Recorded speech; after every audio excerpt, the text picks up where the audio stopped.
E a gente recebe aqui nos nossos estúdios da CNA em Brasília o consultor jurídico da CNA, Rodrigo Kaufmann. Kaufmann, prazer te receber aqui para esse bate-papo. Eu que te agradeço, Bruno. É uma satisfação, e exatamente para tratar de um assunto que é prioritário, né, na pauta de todos os produtores rurais do Brasil. Foi uma grande vitória que nós tivemos no Congresso Nacional no ano passado, e agora nós estamos diante de um novo desafio agora perante o Supremo Tribunal Federal, né? Quais os motivos, Rodrigo, que levaram a CNA a entrar com esse pedido para participar da ação?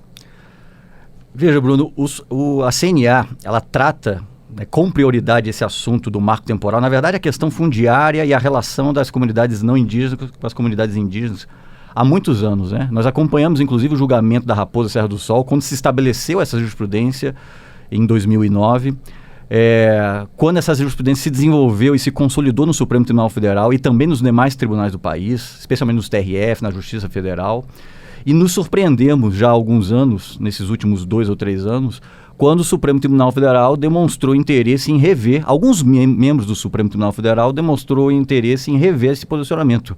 E para nós é um tema muito caro, porque ele envolve diretamente, talvez, um dos valores mais preciosos para o produtor rural, ao lado do direito de propriedade, que é a segurança jurídica. Se nós não tivermos um ambiente de absoluta segurança jurídica no campo, é impossível uma produção agrícola decente, eficaz, de primeiro mundo, né?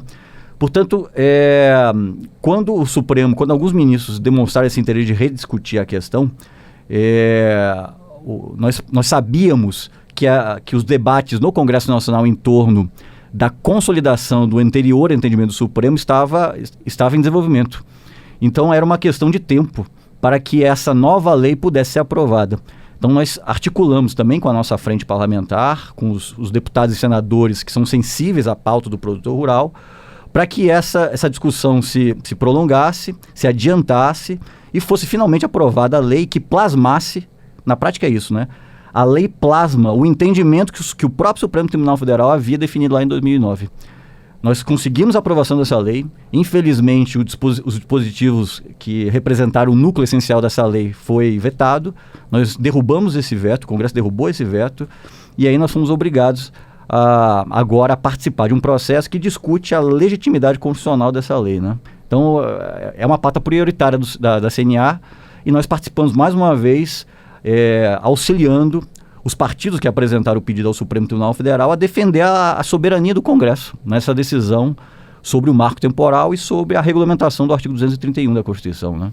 Então, o posicionamento da CNA com relação ao marco temporal é esse, o que diz respeito ao dia 5 de outubro de 88. Perfeito. O que o Supremo falou lá no julgamento de 2009? O marco temporal significa uma leitura direta, literal, apesar de ser também sistemática, mas literal do artigo 231, que dizia que se considera terra indígena as áreas ocupadas pelas comunidades indígenas hoje, portanto, no dia em que a Constituição foi promulgada. Essa interpretação ela foi apresentada pelo próprio Supremo Tribunal Federal em 2009 e se consolidou como jurisprudência do Supremo Tribunal Federal em 2009. Tanto que nós temos vários precedentes do Supremo que fazem alusão a esse primeiro julgamento e confirmam esse primeiro julgamento. Além disso, o Supremo Tribunal Federal em 2009 estabeleceu o que ele chamou de salvaguardas institucionais, que são várias orientações de natureza normativa que ajudam a estabelecer, vamos dizer assim, as regras relacionadas à demarcação de terras indígenas. Uma delas, que é um outro assunto também que é bastante importante para nós, é a impossibilidade de extensão das terras já demarcadas. Exatamente porque o Supremo Tribunal Federal, naquela época, em 2009, entendeu que quando se tramita um processo administrativo para demarcar uma terra indígena, se considera naquele momento todas as variações, todos os argumentos, todas as provas, todas as demonstrações do que é efetivamente a área ocupada pelaquela comunidade indígena. De maneira tal que não é possível, depois que isso é estabelecido, que depois se fique descobrindo novas provas. Então, o Supremo Tribunal Federal, naquele período, estabeleceu mais ou menos 13 salvaguardas institucionais. Eram inicialmente 19, que foram depois reduzidas, aglutinadas, né? Pois bem, o que aconteceu nesse meio tempo? O Congresso Nacional, reconhecendo a importância daquele julgamento, resolveu incorporar como lei, porque o julgamento do Supremo é uma orientação jurisprudencial, né? Para fins de segurança jurídica, era importante que aquilo constasse em uma lei. Então, o Congresso Nacional assumiu como sua função institucional trazer aquele entendimento do Supremo para uma lei. E essa lei que foi aprovada em setembro agora de 2023 e que infelizmente sofreu lá os vetos, que felizmente depois foram derrubados, né? E caso o entendimento, doutor Rodrigo, do Supremo seja outro e não esse que foi aprovado pelo Congresso Nacional, quais os riscos para o produtor rural, quais os riscos para os indígenas, quais os riscos para os proprietários de terras? Mais uma vez, a segurança jurídica acho que é o valor que tá, vamos dizer assim, incipiente em todo esse debate. Se nós não tivermos a confirmação do posicionamento que o Congresso Nacional adotou no final do ano passado, e que, mais uma vez, isso é importante frisar, era o entendimento do Supremo Tribunal Federal até agora, até setembro de 2023. Se isso não se prolongar, se isso não se manter, se conservar, nós vamos estar diante de uma situação de absoluta insegurança. Dizer, tudo que foi feito entre 2009 e 2023 e que tratam de demarcação de terras indígenas podem ser eventualmente anulados.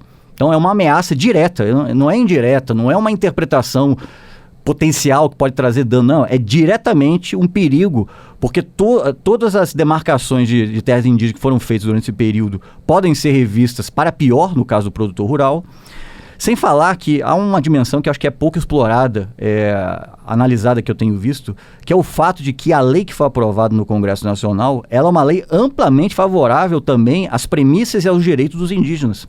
É uma construção, vamos dizer assim, né, de orientações normativas que contou com a ampla participação de várias facetas da sociedade, inclusive daqueles que defendem as comunidades indígenas e das próprias comunidades indígenas. Eu poderia dar um exemplo aqui. Há possibilidades de integração das comunidades indígenas às cadeias produtivas da sua região, coisa que não pode acontecer coisa que não podia acontecer com o regime jurídico que nós tínhamos, por exemplo, antes da Raposa Serra do Sol e, portanto, do marco temporal. Há formas de aquisição de propriedade pelas comunidades indígenas que não existiam, por exemplo, antes da aprovação dessa lei. Portanto, para todos aqueles que tiverem um pouco mais de cuidado e lerem a lei, verificarão que se trata de um regime jurídico muito melhor também para os indígenas. Sem falar que é uma lei que evita o conflito no campo, né? Evitar o conflito no campo é proteger o espaço de boa convivência, né, de bom diálogo entre comunidades indígenas e comunidades não indígenas. Portanto, nos parece assim que uma opção de uma nova leitura do artigo 231 da Constituição, simplesmente por ser uma nova leitura, é o pior caminho social, político, institucional que pode se ter, né? E a maior prova disso é que o Congresso Nacional, no exercício legítimo da sua função constitucional, resolveu estabelecer como premissa legal a interpretação que o Supremo Tribunal Federal vinha dando a essa questão, né? Petição nas mãos do ministro Gilmar Mendes, relator dessa ação. Quais os próximos passos? O que esperar do Supremo Tribunal Federal? Pois bem, nós tivemos o ajuizamento dessa ação no final do ano passado, em 28 de dezembro de 2023. Essa ação declaratória de constitucionalidade foi distribuída ao ministro Gilmar Mendes. O ministro Gilmar Mendes, o decano do tribunal, um ministro extremamente equilibrado, conhece bem as consequências das decisões do Supremo Tribunal Federal e é um conhecedor profundo também do próprio texto da Constituição, né? Um professor de direito constitucional, é um palestrante nessa área. Então, nos parece que a ação está em excelentes mãos. O que a CNA fez foi apresentar uma petição requerendo sua admissão no processo com amicus curiae. O que é o amicus curiae? Do latim, amigo do tribunal, ou seja, uma entidade que tenha condições de apresentar dados e informações que podem auxiliar o tribunal na tomada da sua decisão. Nós esperamos sermos admitidos nesse processo. O ministro Gilmar Mendes, a ação não tem um pedido de liminar, até porque nem deveria ter, principalmente em virtude do fato que nós estamos discutindo a constitucionalidade de uma lei, né? Quando você ingressa como ADIM, você pede uma liminar para suspender aquela lei, ou seja, aquilo que se espera que é uma lei valendo, você pede o contrário, que a lei seja suspensa. Mas se você está pedindo a continuidade de uma lei que já está valendo, não se tem o que pedir numa liminar. Então essa ação não tem um pedido de liminar.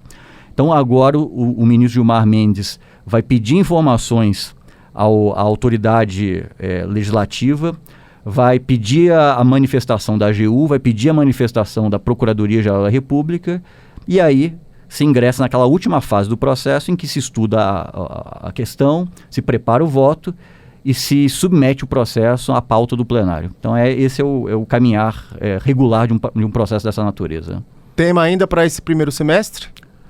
Não, dificilmente. Esse é um tema já muito delicado, né, por natureza. Esse tipo de ação costuma, vamos dizer assim, ser maturado ao longo de um período.